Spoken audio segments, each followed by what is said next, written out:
Greetings, dear comrades, and welcome back to special 1-year anniversary video of Drawing with Boris. Today on program, we shall be celebrating final full completion of popular television program for youth, The Steven Universe.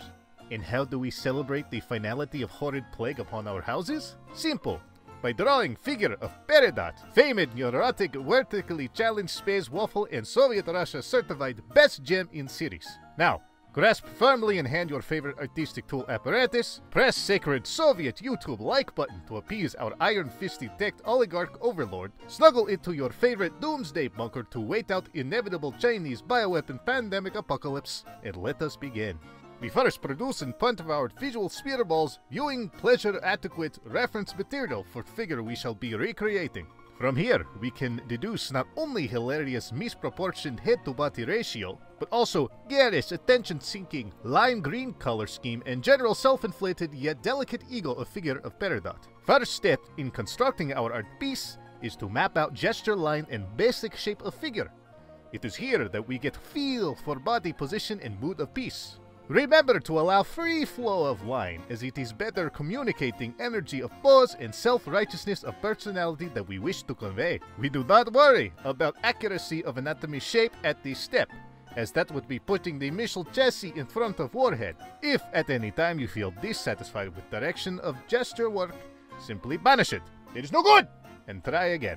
Now that we have constructed basic curvaceous skeleton of our favorite loudmouth technophile, we now turn our attention to finer anatomy and clothing construction. Using proud Soviet Communist red to distinguish from flimsy imperial capitalist blue of layer underneath, we begin sculpting out big picture body shape. Remember, Peridot possesses elongated anal pleasure device like noggin, balanced precariously upon feeble pencil neck. Said neck connects also nicely to underdeveloped torso, complete with direct confrontation avoiding badonkadonk. From body we branch out to noodly arms, stuck with inferior minuscule hands, and then drift down from milkshake backside to complete stubby gnome-like legs leading to shoeless sock feet. Moving on from non-combat capable body, we now return to hydrocephalus-riddled noggin, and add upon it large penetrating cone-like hairdo of overinflated ego retention. We then transition to bulging visual sphere balls of foreign technology obsession, pugilistic nose point of neurotic busybodying,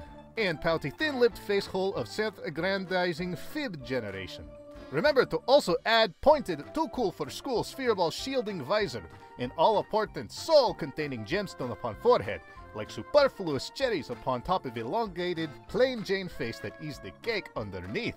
After detail of foolhardy face is rendered, we take time to add upon the clothing the face-heeled turncoat stars upon chest and knees, where tyrannical and boring geometric diamond shapes once resided. With completion of rough detail, it is then necessary to once again zoom out and get good long look at big picture to spot any filthy imperfections. If any such imperfections are seen, simply banish them, as they are no good! Then rinse and repeat until adequate rough detail is obtained. Now, dear comrades, is where most meticulous section of drawing process takes place, the dreaded line work. In this step, we must pay close attention to layer below and adhere to its structure. If at any point you lose focus, you will surely make mistake, and that is no good! You must not be willy-nilly when it comes to line work.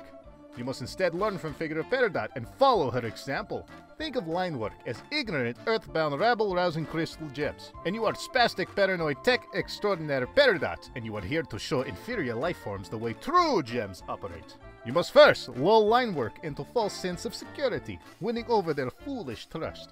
Next, you must engage line work enemy when back is turned, and subsequently feign being overpowered and beaten by their inferior battle prowess. Next, suffer mental meltdown crisis by realizing your genius is ineffective against a trio of emotionally manipulative space rocks and foolish Stockholm Syndrome small child.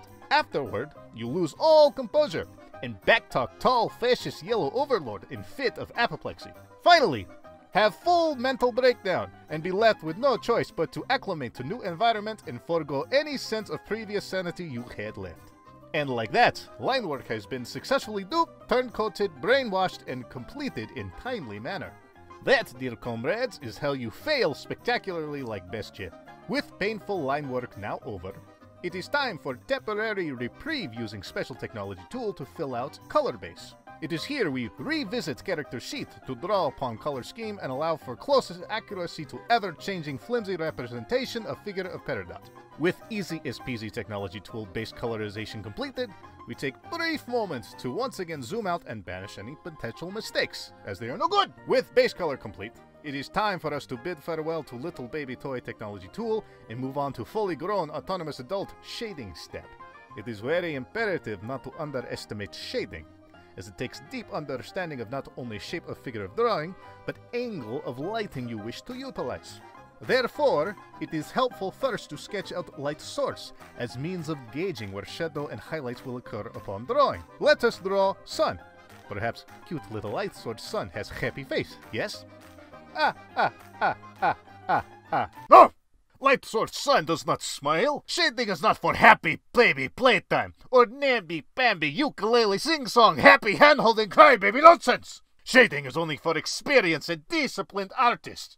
Song and friendship will not help you here. Now banish that foolish thought from your head. It is no good. You must always remember #1 rule of art process. Art is pain. And now is time for suffering. Moving on. First step in shading process is to apply cell shade style darkness to accentuate gem cut superiority that Peridot so desperately flaunts as means of misdirecting from her own personal shortcomings. After base cell shade has been plastered upon figure, we move on to bathing figure in light, much in the same way Peridot desperately bathes in attention and adoration to feel the gaping hole of affection in her soul. With base shading layers complete, we once again repeat big picture process of examining artwork and banishing mistakes, as they are no good. At this point, we take one more pass over art piece and add upon it any finer detail we deem necessary, much like a rapid overproduced makeup tutorial. Ah yes, very on the fleek, as foolish youths would say. And with that, dear comrades, we have now completed Figure of Peridot, famed neurotic vertically challenged space waffle, and Soviet Russia certified best gem in series. From now, final full completed popular television program for youth, The Steven Universe. Now, let us salute Peridot on completion of series. Now she will no longer suffer ever-shrinking body model sheet degradation. The cancer has been excised before it could grow, or I suppose in this case shrink, any further. Thank you for once again joining me with Drawing with Boris. Please take time to click sacred Soviet YouTube buttons to help program out an algorithm. Please leave comment below if you wish to whinge needlessly about thoughts inside your head. Share a video to make sure that you spread the great news of this program for all your friends to see, and also feel free to check other social media outlets if you wish to stalk old Boris. And with that said, I thank you for taking time to draw with Boris. Good day, comrades. Traitorous claws!